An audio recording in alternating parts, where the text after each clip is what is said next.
عالم اور عالم میں خوش آمدید. ایک مرتبہ پھر ہم پیر طریقت محمد ثاقب شامی صاحب سے گفتگو کے سلسلے کو وہیں سے جوڑتے ہیں جہاں سے ٹوٹا تھا. اچھا یہ تو آپ نے بتا دیا اغراض و مقاصد ظاہر کنز الہدیٰ کے. اب آپ چونکہ ایک ایسے ملک میں ہیں جہاں ظاہر ہے کہ مسلمان اقلیت میں رہتے ہیں اور پھر آپ نے متعدد لوگوں کو وہاں مسلمان بھی کیا. یہ جو غیر مسلموں کو آپ دعوت دیتے ہیں, اسلام کی طرف بلاتے ہیں, آؤ فلاح کی طرف, آؤ نجات کی طرف, یہ میں جاننا چاہتا ہوں, ناظرین جاننا چاہتے ہیں کہ غیر مسلموں کو دعوت دین کا طریقہ کیا ہے؟ مطلب جو صحابہ کرام رضوان اللہ تعالی علیہم اجمعین سے ثابت ہو, جو دیگر اولیاء کرام ہیں ان سے ثابت ہو, تابعین, تبع تابعین, یہ کیا طریقہ تھا؟ ہمیں بتائیں کچھ. اصل میں اس وقت معروف اسکالرز اس فیلڈ میں کام کر رہے ہیں اور اس میں ہمارے بھی کچھ ریزرویشنز تحفظات ہیں. ہمارے نزدیک رسالت مآب صلی اللہ علیہ وسلم کی تعلیمات کے مطابق سب سے پہلے ہم نے لوگوں کو قرآن کریم کی تعلیمات کی جانب راغب کرنا ہے. یعنی بجائے اس کے کہ ہم دیگر کتب, مثال کے طور پر جب ہم تقابل ادیان پر کام کرتے ہیں, بائبل پر کرٹیسائز کرنا اور دیگر کتابوں پر انگشت تنقید اٹھانا, زبان تان دراز کرنا کہ یہ دیکھیے تعارض ہے, تناقض ہے, ہمارا یہ اپروچ نہیں ہے. ہمارا اپروچ چونکہ ہم نے رسالت مآب صلی اللہ علیہ وسلم کی تعلیمات سے لیا, صوفیاء کرام کی تعلیمات سے لیا, اس میں یہ ہے کہ قرآن کریم کے جو پازیٹیو پہلو ہیں سب سے پہلے ان کو اجاگر کیا جائے, ان کو عام الناس کے سامنے لایا جائے. اور رسالت مآب صلی اللہ علیہ وسلم کی سیرت پر حضور اکرم صلی اللہ علیہ وسلم کا پیغام محبت, امن و آشتی اور محبت اور وفاداری کا جو خوبصورت پیغام صوفیاء نے ہم تک پہنچایا ہے, ہم اس کی ترویج کر رہے ہیں. اس کے ساتھ ساتھ پھر ہم قرآن کریم میں جو سائنٹیفک فیکٹس ہیں ان کو بیان کرتے ہیں. اور مثال کے طور پر قرآن کریم کے علاوہ بھی یہ ڈیپینڈ کرتا ہے, اس کا دار و مدار ہمارے مخاطب پر ہوتا ہے. ایک داعی اپنے مدعو کو دیکھ کر انتخاب کرتا ہے, جو کہ ہم نے اس میں اسلام کے حوالے سے common objections 30 common objections against اسلام کے حوالے سے اس کے جواب میں ایک مکمل ہم نے ایک نصاب, ایک سلیبس تیار کیا ہے جو ہم وہاں کے بچوں کو, یوتھ کو ہم اس کو تیار کرتے ہیں.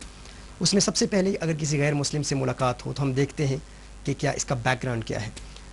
مثال کے طور پر اگر کوئی کرسچن ہے, کوئی عیسائی ہے, تو اس کو ہم یوں اپروچ کریں گے کہ do you know that Islam is the only non Christian religion in which it is known with necessity to venerate Isa alayhi salam, to dignify Isa alayhi salam, to respect Sayyidina Isa ala nabiyina alayhi salatu wasalam, which means that if someone was to disrespect, even if one was to disrespect the hair of Isa alayhi salam, would become a non-Muslim. یعنی اسلام میں یہ ضروریات دین میں سے ہے کہ عیسیٰ علیہ السلام کا احترام کیا جائے. یعنی اگر کسی شخص نے عیسیٰ علیہ السلام کی ذات پر تنقید کی, یہاں تک کہ ان کے بال مبارک یا نال مبارک کے گرد کی بھی توہین کی, تو وہ غیر مسلم ہو جائے گا. یہ پیغام کسی اور دین میں نہیں ہے, یعنی یہود میں یہ نہیں ہے, عیسائیت میں یہ نہیں ہے کہ رسالت مآب صلی اللہ علیہ وسلم پر ایمان لانا, اور یہ بہت اٹریکٹ کرتا ہوگا غیر مسلموں, فوراً اٹریکشن پیدا ہوتی ہے. اس کے علاوہ خدمت خلق کا جو ہمارا پیغام ہے, یہ تو چند لاجیکل چیزیں ہیں. پھر سائنٹیفک فیکٹس ہیں, قرآن کریم میں اسٹرانومی ہے, اسٹرالوجی ہے, یعنی بایولوجی ہے, ایسٹرو فزکس ہے, اور وہ حقائق جو رسالت مآب صلی اللہ علیہ وسلم کے دور میں بغیر آج کل کی ترقی یافتہ جدید ٹیکنالوجی کے, مشاہداتی ٹیکنالوجی کے بغیر رسالت مآب صلی اللہ علیہ وسلم نے بیان فرما دی. حضور اکرم صلی اللہ علیہ وسلم نے اپنے اللہ عز و جل کی جانب سے عطا کردہ علم غیب سے جو سائنٹیفک فیکٹس بیان کی, ہم ان کو لوگوں کے سامنے لاتے ہیں کہ کیا عقل قبول کر سکتی ہے کہ انسان بغیر اس سائنٹیفک ٹیکنالوجی کے اس دور میں ان حقائق کا بیان کرے. تو ظاہر ہے اس نبی صلی اللہ علیہ وسلم کا براہ راست اللہ عز و جل سے تعلق ہے اور وہ اللہ عز و جل سے وہی حاصل کر رہے ہیں. تو یہ کچھ بنیادی چیزیں ہیں. اس کے علاوہ پریکٹیکل صوفیاء کی تعلیمات, مثال کے طور پر میں پیرس میں میرے ماہانہ درس قرآن ہوتے ہیں, اس میں ہم اس طرح کرتے ہیں کہ لوگوں کو پریکٹیکلی گلیوں بازاروں میں لے جا کر خدمت خلق کا طریقہ سکھاتے ہیں. کوئی غیر مسلم جا رہا ہے, اس کے بیگ کو اٹھا لیا, اس کی خدمت کی, اس کی ہیلپ کی, اور آخر میں بتایا کیا تو جانتا ہے کہ میں نے یہ تیری خدمت کیوں کی ہے؟ وہ پوچھتا ہے کیوں کی ہے؟ دیکھ میں تجھے جانتا نہیں ہوں, میرا تجھ سے کوئی انسلاک نہیں, کوئی وابستگی نہیں, اور شاید آئندہ زندگی میں کبھی ملاقات بھی نہ ہو, لیکن ایک محمد عربی صلی اللہ علیہ وسلم نبی ہو گزرے ہیں جن کی تعلیمات خدمت خلق کی تعلیمات. یہ اٹریکشن ای میل ایکسچینج کر لیا, کانٹیکٹ نمبر لے لیا, پھر ان سے روابط جاری رہتے ہیں. یعنی آپ تنقید سے کہیں زیادہ تعمیر میں دلچسپی رکھتے ہیں کہ تعمیر ہو جائے, شخصیت کی تعمیر ہو جائے, کردار کی تعمیر ہو جائے.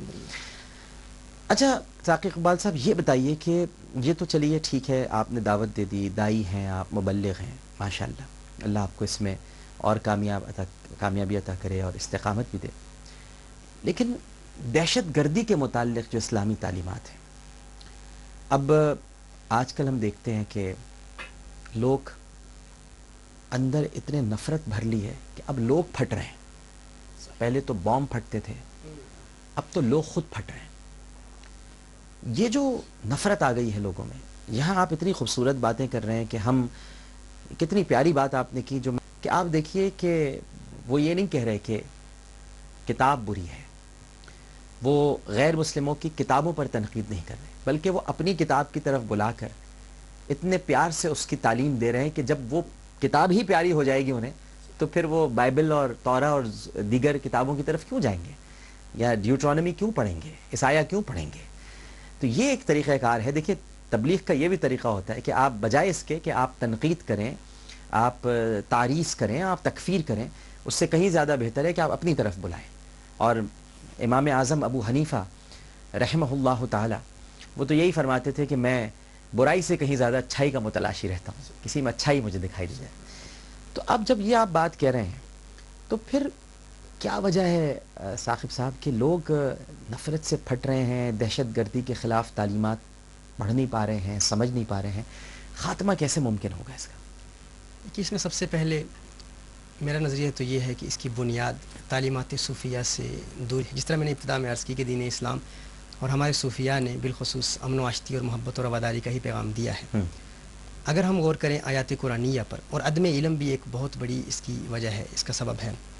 یہ تو ایک افسوسناک امر ہے کہ آج چند نام نہاد اسلامی تنظیمیں جو حصول دنیا کی پاداش میں اور اپنے دین کو داؤ پر لگا کر نوجوان نسل کو اپنی بھٹی کا ایندھن بنانے کے لیے جہاد جیسے مقدس نام پر ان کو خودکش حملوں کی طرف راغب کر رہے ہیں.